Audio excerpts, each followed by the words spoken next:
Hi అండి. Chicken pakodi తయారు చేసే విధానం.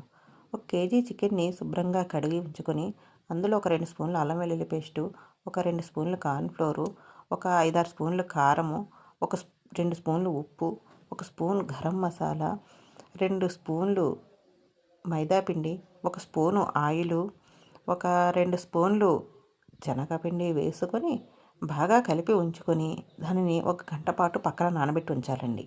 తర్వాత ఒక కళాయిలో సరిపడా నూనె వేసుకొని, ఒక్కొక్క ముక్కని విడివిడిగా వేస్తూ బాగా వేగనివ్వాలండి. అలా కొంచెం చిన్న మంట మీదే వేగనివ్వాలండి.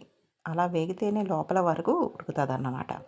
అంతేనండి. అలా వేగింతక దాన్ని ఒక ప్లేట్‌లోకి తీసుకొని సర్వ్ చేసుకుంటే చికెన్ పకోడీ తయారండి. ఇది ఎంతో టేస్ట్‌గా ఉంటుంది. Please like, share, subscribe my channel.